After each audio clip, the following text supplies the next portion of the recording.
दिया। जिन मुसलमानों ने अपने 700 साल तारीख में हिंदुस्तान को दौलत व सरवत से मालामाल कर दिया था और इसको सोने की चिड़िया बना दिया था।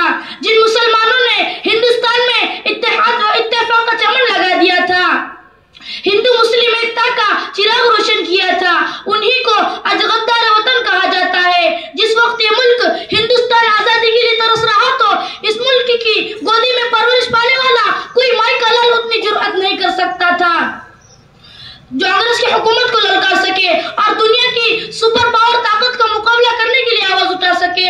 मुहतरम हजरात, सबसे पहले जिसने आवाज उठाई थी वो शेर दिल इंसान, इंसानियत का मसीहा, शाह वलीउल्लाह का फर्जंद शाह अब्दुल अजीज था।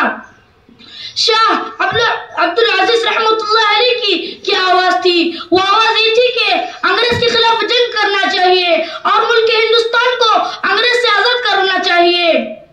शाह अब्दुल अजीज रहमतुल्लाह अलैह का यह फतवा अंग्रेज के लिए खतरनाक पैगाम था जिसने अंग्रेज को बेचैन कर दिया था।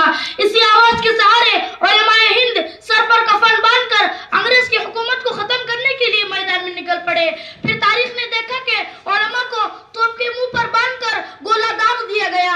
रब की कसम, उलमा इकराम के गोश्त के लुथड़े उड़ गए और फिजाए आसमानी खून से रंगीन हो गई और उलमा इकराम के जिस्मों को तांबे से दाग दिया गया और उलमा इकराम के जिस्मों को सुपरों की खालों में बंद करके जलते हुए तंदूरों में डाला गया।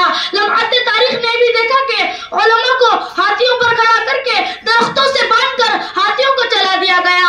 लाहौर की शाही मस्जिद के सहन में अंग्रेज ने फांसी का फंदा बना दिया था और एक एक दिन में 80-80 उलमा इकराम को फांसी दी जाती थी। और ये भी हुआ कि उलमा को बोरियों में बंद करके दरिया में डाल दिया जाता और ऊपर से गोलियों का निशाना बनाया जाता। तारीख शहादत देती है कि दरिया का पानी उलमा इकराम के खून से सुर्ख हो चुका था, मगर किसी आलिम ने अंग्रेज से समझौता किया और ना ही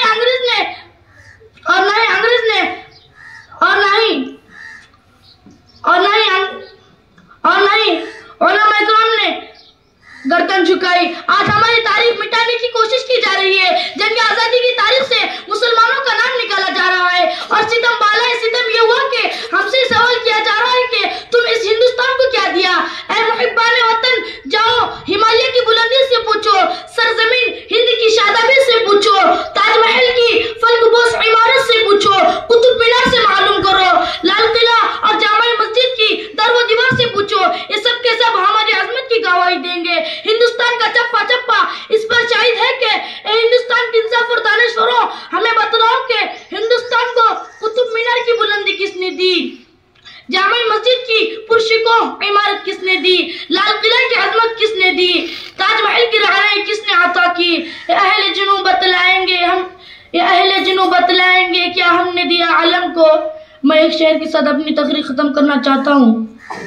तुझे मुबारक हो हुक्मरानी, मुखालिफत भी हम ना करेंगे। तुझे मुबारक हो हुक्मरानी, मुखालिफत भी हम ना करेंगे। अगर शरीयत पे हाथ डाला ना तुम रहोगे ना हम रहेंगे। वो मालिन अल्लाह